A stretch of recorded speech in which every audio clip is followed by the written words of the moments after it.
Oh, yeah. You know, I don't even know what to say anymore. It's funny. And hey, Rebecca, nice to see you there. Because you might remember last night we were talking about the Hadron Collider on Long Island and its relation to the Con Ed building. And then, of course, I think Mia would mention Louisiana. I said, well, let's take a look. So she sent me some information, right, where it happened. And I was like, well, this is kind of interesting. So I looked a little deeper, you know, and I noticed one of the first things was that it was almost the exact same distance as the Collider on Long Island to the Con Ed building as where the Collider in Louisiana is to Kenner, where it had the blue beam there. So, well, that's interesting. You know, I mean, I didn't get the measuring tape out or anything like that and, make sure that each exact foot it measured within those bounds. And I'm sure it's probably not even, close. But here's the thing. Even if it was, let's say my estimates are off by 5 miles or even 10 miles. Isn't that quite interesting that the correlation between the distance between, a Hadron Collider and a, or where they're experimenting, because it's not just that they're experimenting with the collider there, okay? Got to remember, some of the same instruments, some of the same, I guess you would say, tools to create the collider are also the type of scientific instruments used to create a laser. And in theory, what is a collider? When you're shooting something so fast, a particle, which is basically a frequency, when you're shooting something so fast, what does it create? Anyone? Yes, you remember? And we got Hasbro there too. So question is, when you shoot something so fast, what does it create? It creates what? No? Nothing? Got nothing. It creates what? A beam, right? So in other words, a laser. Hence, laser beam, right? Laser beam, right? Right? Again, laser beam. So what we got here is something interesting. And I looked a little bit more into this. I think it's actually what their name is. And I'm going to show it to you in a second. I think it's LIGO or something like that. Is, for one, they got a grant and they were set up to be up and running from November to January. So, which means they were an active laboratory and had money for experimentation during this time. Okay? So there's one check mark saying, oh, okay. But what you're going to see here when I switch over and show you, I don't know. I think when I first saw it, it just made me laugh because it's so ridiculous that people don't track these things down, because it really is kind of ridiculous. What I'm going to do is let me switch over here so you can see, because what I want you to do is, I'm not going to say anything for a second. I'm going to switch over to the page, and I just want you to look at the page, read the page, right? And then once you read the page, I want you to, kind of think about it for a second. So let's switch over here. All right. Let's switch over here. All right. And blow that up. Okay. Let me scroll up real quick. I just want you to read. Read. Is it hitting you yet? Has it hit you? It's LIGO, the name of this place, right? Laser Informator, I guess. Gravitational Wave Observatory. Is there a part where the word laser doesn't stand out? Okay. So, yes, this is, they have different experiments on, and I don't want to get too much into the different experiments going on here, because some of them are, well, quasi-ridiculous on what they're actually discussing. But what I think is interesting is, I'm going to see if I can go back here. Well, I don't know if I have let's see if we have a picture of them. Okay, from the ground. Okay, you can see. All right, here you go. This is it. Oh, there's a little bit clearer picture. Okay. What do you think a building like that is used for? Long distance and shooting straight out. What do you think's in there? What would you use a building like that for? For a laser. You know, that is very interesting, that their correlation between the distance of them and Kenner is there. My thing is, I think what's been going on at some of these collider research facilities is they've been bouncing things off the atmosphere, and this may be actually another reason for spraying. Okay, I guess we would have to ask people in this area if they've been spraying bad in those areas, so that we know if you know, there is maybe a little bit of a correlation. But I'm not going to even get into that map, because that's just going to scare people. But yeah, this is where they experiment with lasers. So here's the thing. Let's say a plane did this. Well, the plane would have had a laser that was created in the laboratory like this. Okay? So this is, you know, what's going on. This is, you know, how you build lasers. These are laser beams. Okay? So I think we have a pretty good culprit. No, I also found interesting, I thought was very funny, as I looked at this. I looked where it happened. I guess it's somewhere on this road here. And I noticed that this is next to Lafreniere Park. Well, all this property here used to be the old Lafreniere plantation. So I thought it was kind of funny that they shot a laser on the old Lafreniere plantation property, which was kind of, you know, interesting in its own right. I thought it was just, you know, it's just one of those, I guess, what do you call it? That's just a interesting, I don't know what you'd call it, to be honest with you. But I'm going to come back over here. Does that make any sense?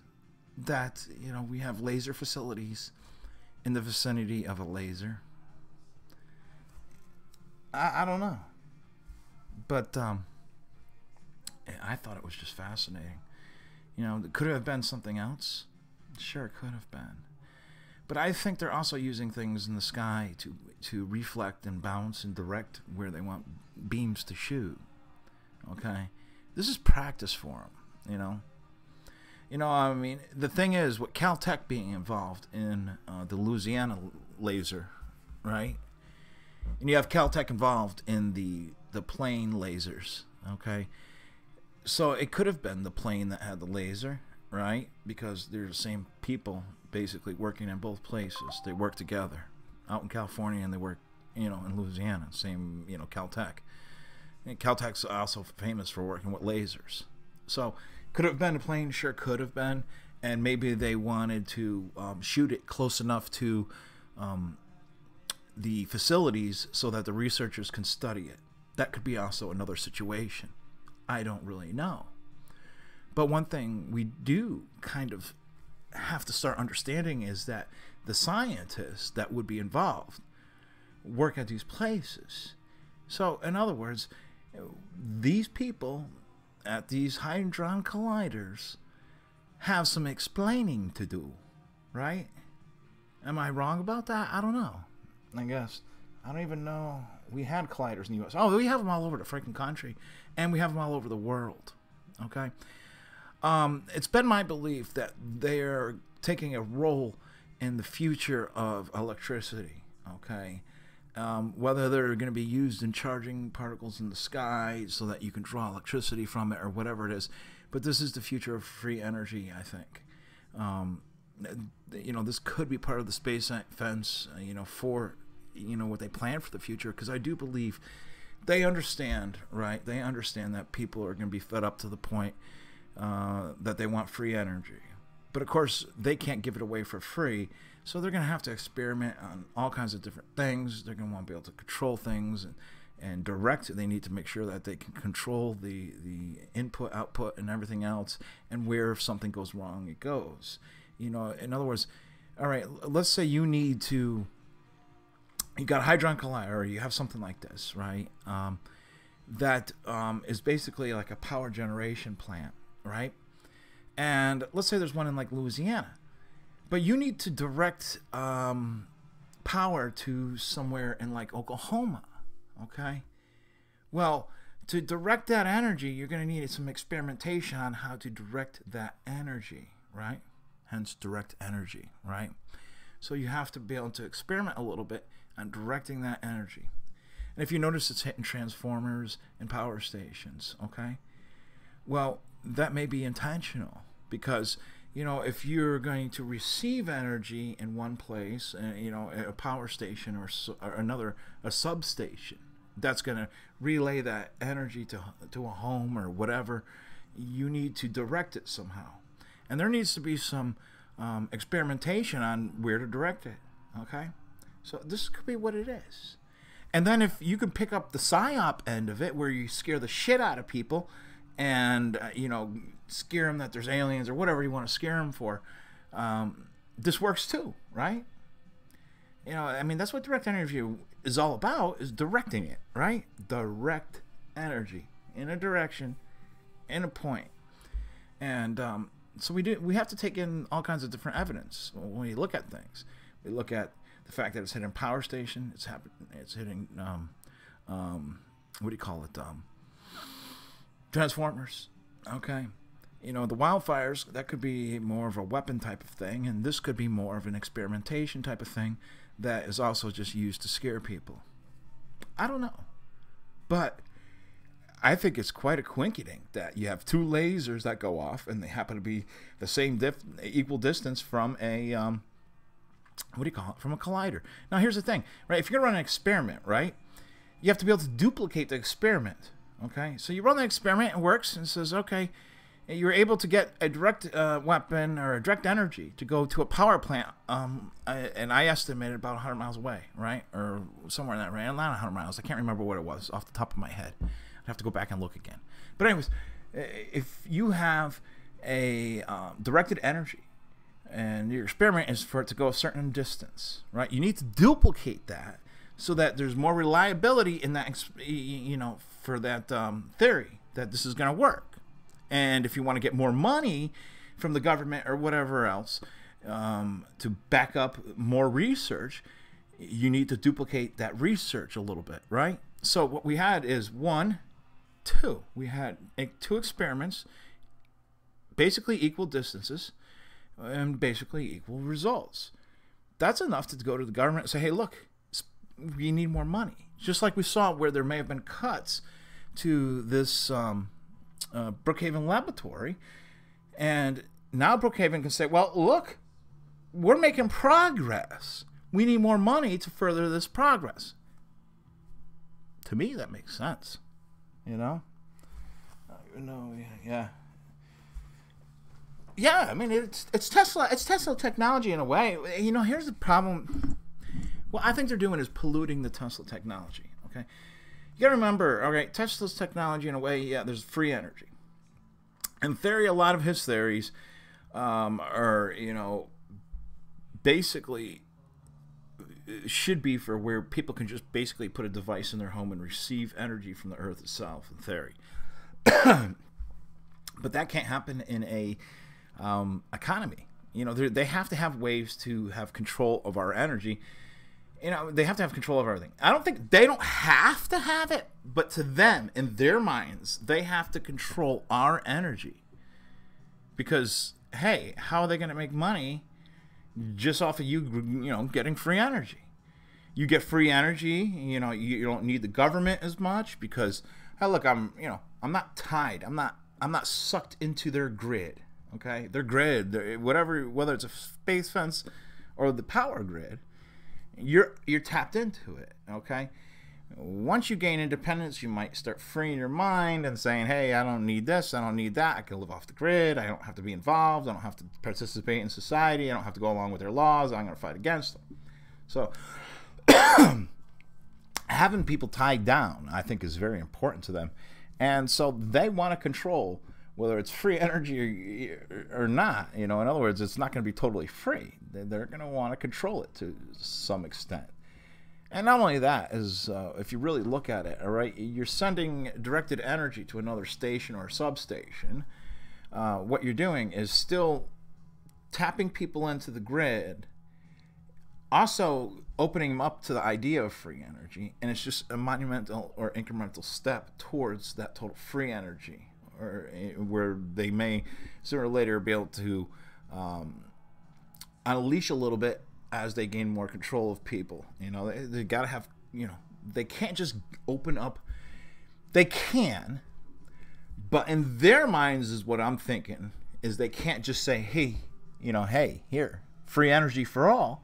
Because if you give free energy for all, then you're giving independence for all, and then there's going to be less reliability on or reliance on the government. And the government doesn't want people, just out there, living free. That's what part of government equals mind control don't people get? They need that control. So until they can move people and progress them along some kind of a scale that they must have planned, this might be something they're working on. So this could be the next step we have for the future of energy. And we're just not being told, more or less they're scaring us with it, using their experimentations to scare people because people don't totally understand it. But when you really look at it, I mean, it's funny that, it sounds like, okay, where's the Louisiana Hadron Collider? And then I see Livingston, and I just noticed on the map, well, geez, that's about the same distance Brookhaven is from Queens. So let's look a little bit further. So I pull up their website, and I'm like, well, duh, what does it say? It says laser.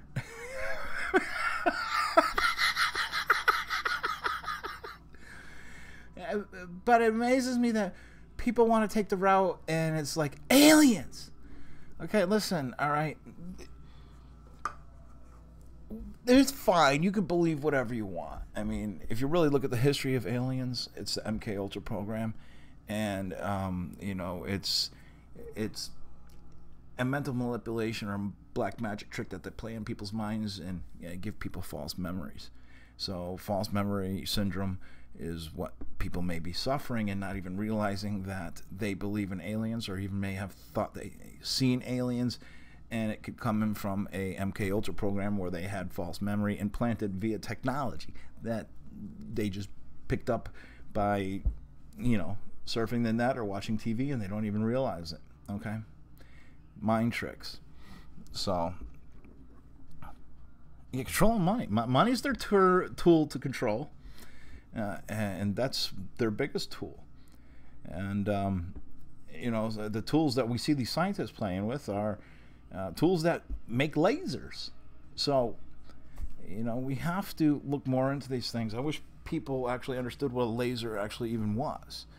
So I say, people say they see spaceships or whatever, but until they understand how a laser works, what may actually be going on in the atmosphere that's, causing these things, whether they're using relays via balloons or whatnot, we don't know. I mean, they may even have drone-like things that fly like spaceships that are almost like aluminum balls that will, help direct any direct energy to where they need to direct it to.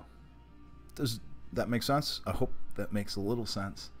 I mean, what we have here is more and more evidence every time we look at it that these scientists at these laboratories are involved. Okay, so I guess that's about it. I just wanted to show you that. I just thought it was funny. I mean, in reality, it's not funny because so many people are going to believe so many different things. But how come it's so easy? The question is, how come it's so easy for people to just go aliens without taking the time to, look at their environment of, what happened, the situation that happened, it's great. All right, there's a laser. Okay, well, what do you know about lasers? Do you understand how they work? Well, maybe I should go research and learn how a laser works and what a laser actually is. You know? That's usually a good idea. And then maybe even go take it a step further. Well, where do they work with lasers? You know? It's taking it step by step versus just allowing yourself to say, hey, there's a meme here that says this. I'm going to go with this. But what did you learn? I mean, we live in a meme world. But are we learning anything anymore? I mean, see, you know, I was never good in school. I never paid attention. But when I woke up and I realized the problem why I wasn't good in school and why I didn't pay attention is because I wasn't learning the correct way. You know, I was just, you know, being told this. Okay, you know, it's basically a memorization skill. You do this, you know, like just like math. Okay, 1 + 1 = 2, and this is how you do it. And until, you know, I started studying and reading more, and I found out, well, learning about algebra, you know, just like things in math, if you actually learn why these formulas were thought of, they actually make sense, and then you're able to learn it easier. Okay. Once I realized that, you know, to learn something, you have to go backwards. To, you know, try and find where your origin is, and then learn about that origin, and then come back forward to current event times. So, in other words, you know, if we're looking at lasers, we have to go back in history and find out where they were working with lasers. What is a laser? You know what universities were involved with lasers. Where do they, you know, what makes a laser? You know, what is a laser? And you know, once you start with that, now you can come back, because once you understand, all right, all these different, you know, things about a laser, then you're coming to the table of seeing this event with some knowledge, instead of just going, oh, aliens, you know. And another thing I wanted to talk about too, the internet is very important for these people to keep you on, especially when it comes to like an alien invasion or anything like that. A lot of people don't realize this, but when H.G. Wells did his War of the Worlds, they actually came out with a law, okay, that they weren't allowed to broadcast false things like this as news reports. So the news can't come out and say, hey, there's an alien invasion, right? Because one, we know there's not going to be one. And two, they can't lie, making people scared like that, because it breaks their own laws. But in internet land, they can do that. So they have a lot more freedom to scare people in internet land. So as much as the news is lies, they can't actually lie to you about certain things. And that's the kind of stuff you got to pay attention to. So when you see something about aliens or whatever, cross over to the TV. Because in order for them to do a fake alien invasion on broadcast television, they need to actually change the law that protects them. And you'll see this with many things that the government does, is they change the laws to protect themselves, just like they did in theory, you know, the months, what is it, the Pundit Act or whatever it was, allows them some flexibility with the propaganda to go through network television. I'm wondering, that's the Smith-Mundt Act, right? Is that it? The Smith-Mundt Act. I'm wondering if that actually gives them the legal ability to surpass the laws they wrote after War of the Worlds. I guess that would be something, you know, kind of interesting to look into, if they can actually now broadcast a fake alien invasion. They might actually be able to do that nowadays. I'm gonna have to look further. But in the past, it was illegal to, you know, make people feel like that over broadcast. The internet, they have that freedom. So, anyways, just make sure you look deeper into shit, because they be lying all the time, just making shit up. And if you don't understand what they're fucking talking about, you're gonna fall for it. You know, just saying.